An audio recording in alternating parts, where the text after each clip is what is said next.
حضرت علامہ خادم حسین رضوی رحمت اللہ تعالی علیہ، میں نے آپ کا وہ خطاب سنا ہے، فرماتے ہیں وہ دور کے جب میری ٹانگیں صحیح تھیں، وہ دور یہ نہ اپنے اپنے راز ہوتے ہیں اور کچھ راز ہماری سمجھ میں نہیں آتے۔ ایک چلتے پھرتے بندے کو معذور کیا گیا، اسے ویل چیئر پہ بٹھایا گیا اور پھر اسے منظر عام پہ لایا گیا، کیونکہ اس موجودہ دور میں کفر نے بڑے غضب کی چال چلی تھی اور بڑی پلانگ ہوئی تھی، اور اس کام کرنے سے پہلے انہوں نے نا بڑے بڑے اسلام کے لبادے میں بیٹھے لوگوں کو بھی خریدا تھا، اور انہیں پتا تھا کہ ہم نے تو پاکستان کے اقتدار میں بیٹھے لوگوں کو بھی خرید لیا، ہم نے تو اسمبلی میں بیٹھے ہوئے بہت سارے لوگوں کو خرید لیا، تو کوئی اب بولے گا نہیں۔ جب کفر نے پوری طاقت لگا دی تو اسلام نے ویل چیئر پہ بیٹھا ایک بندہ سامنے کر کے بتا دیا، اسلام کو اتنا کمزور نہ سمجھنا، یہ اگر قدموں پہ چلنے والے کھڑے ہو گئے تو بہت مشکل بن جائے گی، تم سے تو محمد کا ایک معذور بھی نہیں سنبھالا جا رہا۔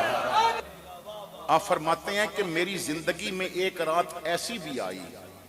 کہ میں نے اپنے کچھ دوست جو آئے تھے کہتے تھے جی ہم نے سنا ہے کہ آپ قرآن نماز میں بڑا پیارا پڑھتے ہیں، تو میں نے کہا چلو 2 رکعت نفل پڑھ لیتے ہیں، میں تمہیں قرآن تھوڑا سا سنا دیتا ہوں۔ فرماتے ہیں عشاء کے بعد 2 رکعت نفلوں کی نیت کی، چند بندے پیچھے تھے اور فجر سے پہلے میں نے 2 رکعتوں میں پورا قرآن ختم کر دیا۔ جنہوں نے علامہ رضوی کے ساتھ سفر کیا یا ان کو سفر کرتے دیکھا یا ان کی گاڑی کا منظر دیکھا، ان کے ڈیش بورڈ کے اوپر قرآن پڑا ہوتا تھا۔ علامہ رضوی فرماتے ہیں ان کا جو ڈرائیور ہے وہ بھی کہتا تھا ان کے بچوں سے پوچھ لو، ان کے ساتھ سفر کرنے والوں سے پوچھ لو، وہ فرماتے ہیں کہ اگر میں لاہور سے چلا ہوں اور میں نے پنڈی پٹیاں یا آگے اسلام آباد تک جانا ہے، گھر سے جب گاڑی چلتی تھی تو آپ قرآن کی تلاوت شروع کر دیتے تھے۔ فرماتے ہیں کسی منزل پہ پہنچنے سے پہلے میں 5 پارے پڑھ لیتا، کسی منزل پہ پہنچنے سے پہلے میں 10 پارے قرآن کی تلاوت کر رہا تھا۔ تو یہ وہ لوگ ہیں جنہوں نے قرآن کا حق ادا کیا، تو بتایا کہ اگر حق نہیں ادا کر سکتے تلاوت کرنے کا تو کم از کم جتنا آسان ہو اتنا تو پڑھ لو۔ اب سوال یہ ہے کہ ہم روزانہ اتنا پڑھتے ہیں جتنا آسان ہے؟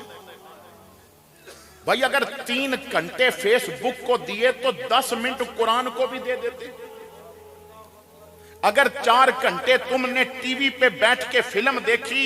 میچ دیکھا، کرکٹ میچ دیکھا، فٹ بال میچ دیکھا، اپنے پسندیدہ میچ دیکھے تو 10 منٹ قرآن کے لیے بھی نکال لیتے۔ چلیں یہ تو تیسری میں آگے بات سمجھاؤں گا۔ دوسرا مرحلہ یہ ہے کہ اتنا پڑھ لو جتنا آسان ہے،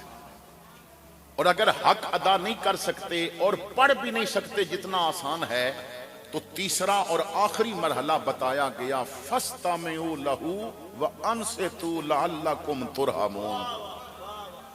اور جہاں قرآن کی چند آیات پڑھی جائیں وہاں غور سے سن تو لینا،